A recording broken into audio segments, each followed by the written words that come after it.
Next lines हैं, And thrice had she been at Jerusalem. She had passed many a strange stream. Stream means streams or river. तो चौसर कह रहा है, चौसर is saying that the wife of Bath had been thrice, in 3 times, at the holy uh, city of holy place of Jerusalem. She had passed many strange streams and rivers of foreign countries. At Rome, next line में, at Rome she had been, and at Bologna, in Gallus, at Saint James, and at Cloygen.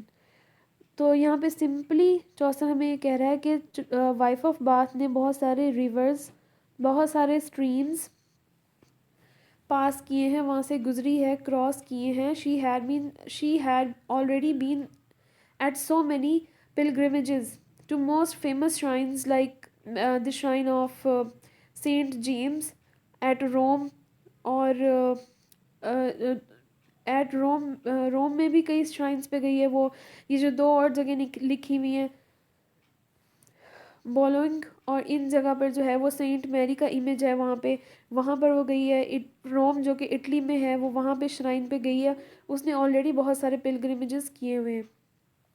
चौसर ने जो पीछे हमें बताया कि that she had 5 husbands, तो चौसर उसको satire कर रहा है कि she had been married 5 times and she is going on a pilgrimage to find her 6th husband. She was actually going on a pilgrimage to find her 6th husband. तो चौसर उसको satire कर रहा है. Satire उसको क्यों कर रहा है? क्योंकि 14th century इंग्लैंड में फीमेल्स को राइट्स नहीं मिलते थे. फीमेल्स को इन्फीरियर समझा जाता था. They were considered inferior to man in all respects. They were not given their rights. Even females, even women cannot claim her own property. Can she does not have a right on her own property. उसको उसकी property पर भी कोई right नहीं दिया जाता था. She was, और वो जो थी ना, शी वॉज कंसिडर्ड, इफ़ अगर कोई वुमेन जो होती थी वो इंडिपेंडेंट होती थी तो या बोल्ड होती थी, she was considered devil. She was not considered a good women if she was not servant और if she was not an obedient women. अगर कोई औरत जो थी, तो females who were obedient were considered angels, and females who were independent और bold women, they were considered devils. तो independent और बोल्ड वुमेन्स जो थी उनको डेवल की तरह समझा जाता था, और डिपेंडेंट फीमेल्स जो थी उनको समझा जाता था कि वो बहुत अच्छी औरतें हैं क्योंकि वो डिपेंड करती हैं मेल पे. क्योंकि 14th century में फ़ीमेल्स को उनके राइट्स नहीं दिए जाते थे और वो मेल डोमिनेंट सोसाइटी थी. तो चौसर हमें यहाँ पे ये बता रहा है कि 3 दफ़ा वो जेरूसलम जा चुकी है. उसके अलावा उसने बहुत सारे पिलग्रिमेजेस किए हैं, बहुत सारी जगहों पर वो गई है, जो कि शो करता है कि वो एक इंडिपेंडेंट वुमेन है. जो कितनी जगह पे गई है, वो मटेरियलिस्टिक भी है, ये भी शो करता है, और वो वेल्दी भी है, वो ये भी हो रहा है इससे कि हमें हो कि वो वेल्दी वुमेन है. वेल्दी है तभी तो वो इंडिपेंडेंट है. ऐसा नेक्स्ट है, शी 469 लाइन है. She koude muchel of wandering by the way. Koude mean she knew, muchel mean much of wandering. Wander होता है ट्रैवलिंग के लिए. आप by the way, by the way यानी कि उसने बहुत सारे जो रास्ते हैं, चाहे वो लैंड का रास्ता हो या सी का ज़रिए जाते हों उस रास्ते पर, और उसने सारे सारे रूट्स पर ट्रैवल किया हुआ है. She had travelled all the routes, और बाय लैंड और बाय सी, चाहे वो सी के रास्ते हों या चाहे लैंड बाय लैंड हो, उसने तमाम रास्तों पर सफ़र किया हुआ है. अच्छा नेक्स्ट लाइन है, Get toothed was she, soothly for to say.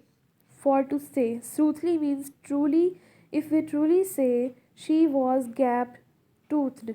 यानी कि she was having tooth naturally set apart, जिसके दांतों में खला होता है. एक्चुअली यहाँ पे ये गैप टूथ जो है ये सिम्बॉलिकली शो कर रहा है उसके लस्टी नेचर को. That she was a lustful women. उसका लस्टी नेचर था, तभी तो उसके इतने सारे हस्बैंड्स थे. बिसाइड्स यूथफुल कंपनी इन हर यूथ, उसकी जवानी में उसके और बहुत सारे लव अफेयर्स भी रह चुके थे, तो गैप टूथ उसके कनिंग नेचर को और उसके लस्टी नेचर को शो कर रहा है। नेक्स्ट लाइन है 471, upon an ambler easily she sat. वो एम्बलर एक घोड़ा होता है, saddle, ambler means a saddle horse that moves by lifting together both legs on one side alternatively with those on the other side.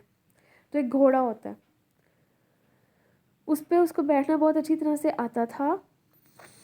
जिम्पल्ड well and on her head and hat, ywimpled यानी कि विम्पल, wearing she was wearing a wimple very well, and on her head she was wearing a hat on her head। उसने अपने head पर एक, sir पर एक hat भी पहनी हुई थी और विम्पल था उसका। विम्पल आप कह लें जिस तरह वो हिजाब होता है ना, जिससे कान भी, सर भी और गर्दन भी कवर हो जाती है, चीक्स भी थोड़ी सी कवर हो जाती हैं, उसको विम्पल कह रहे हैं कि उसने विम्पल लिया हुआ था, हिजाब टाइप लिया हुआ था, और उसके अलावा उसके सर पर एक हैट भी था। और उसके हैट के बारे में हमें नेक्स्ट लाइन्स में बताया जाएगा कि वो कैसा था। 473 लाइन में है, as broad as is a buckler और टार्च।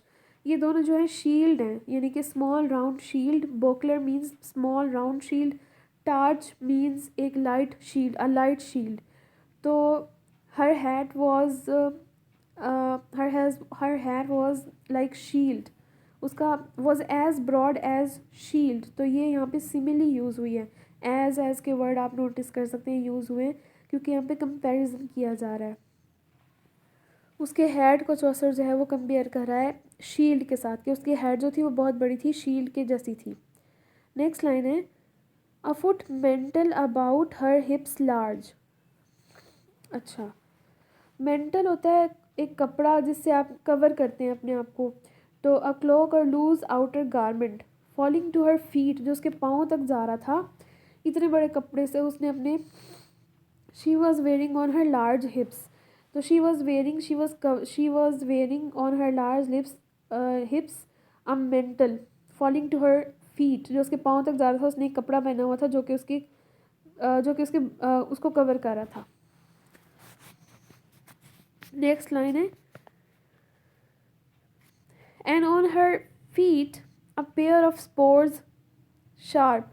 उसके पाँव पे स्पर्स जो थे, स्पर्स SPURS स्पर्स लगे हुए थे, शार्प किस्म के। वो स्पर्स क्या होते हैं, वो एक तरह का इंस्ट्रूमेंट होता है जो पाँव पे लगाते हैं राइडर्स, राइड करने वाले जो होते हैं ना, जो राइड करते हैं, घोड़ा राइड करते हैं, उन्होंने अपने पाँव में लगाए होते हैं ताकि घोड़ा जो है तेज़ दौड़ाने के लिए उसको इस जो है ना यूज़ किए जाते हैं घोड़े को तेज़ दौड़ाने के लिए। तो वो उसने अपने पाँव पे पहने हुए थे।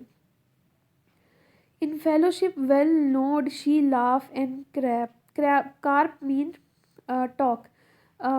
फेलोशिप मीन्स फ्रेंडशिप, फ्रेंडशिप में जब वो होती थी तो वो बहुत अच्छे से in friendship she could laugh और टॉक वेल, बहुत अच्छे से बात करती थी, हंसती थी।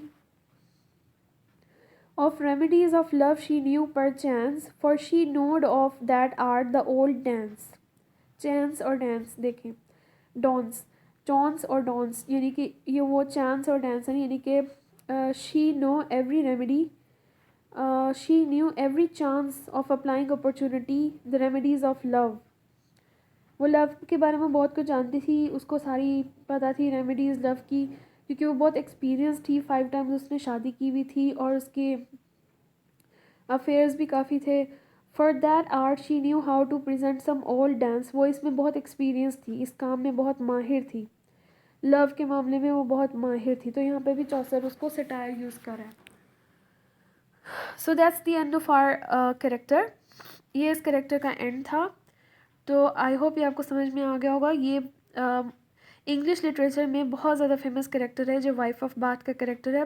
उसकी वजह यही है कि ये एक मेल डोमिनेंट सोसाइटी में, मर्दों की सोसाइटी में एक फ़ीमेल डोमिनेंट कैरेक्टर दिखाई गई है, जो कि जैसे दिखाया था कि वो एल्म्स देती है, कोई उससे ज़्यादा चैरिटी नहीं कर सकता, ये भी सब उसकी डोमिनेंस को शो करता है। गैप टूथ उसके लस्टफुल नेचर को शो करता है, यानी कि उसके 5 हस्बैंड्स हैं, ये शो करता है कि वो कितनी डोमिनेंट थी, मेल के ऊपर डोमिनेंट थी। अगर आप इसकी स्टोरी पढ़ेंगे, इसकी टेल पढ़ेंगे, इन सब कैरेक्टर्स की, आपको पता है सेपरेटली टेल्स भी हैं। तो इसकी अगर आप टेल पढ़ेंगे तो उसमें भी आपको फीमेल डोमिनेंस ही नज़र आएगी। आप चाहें तो उसको खुद अपने तौर पर पढ़ सकते हैं, आपकी बुक में पीछे कहीं दी होगी इसकी टेल, वाइफ ऑफ बाथ की टेल। टेल सिंपली स्टोरी होती है जो इन कैरेक्टर्स ने सुनाई थी। तो हमारे सिलेबस में क्योंकि कैरेक्टर्स शामिल हैं इसलिए मैंने आपको कैरेक्टर करवा दिया है। अच्छा, इस पे आपको क्वेश्चन जो है वो सटायर वाला क्वेश्चन जो है आपके सिलेबस में है वो आपको आ सकता है। तो उसके अंदर आप इन करेक्टर से एग्जांपल लेके आप वो क्वेश्चन जो है वो हल करेंगे। उसके अलावा ये दूसरा फीमेल करेक्टर है जो हमने किया है। पहला हमने किया था प्रायरस का जो कि एक चर्च करेक्टर था। तो आपको किसी फीमेल करेक्टर पे नोट भी आ सकता है, तो उसको इस हिसाब से भी इसको थोड़ा सा तैयार कर लें और इसकी एक्सप्लेनेशन रेफरेंस कॉन्टेक्स्ट के साथ तैयार कर लें।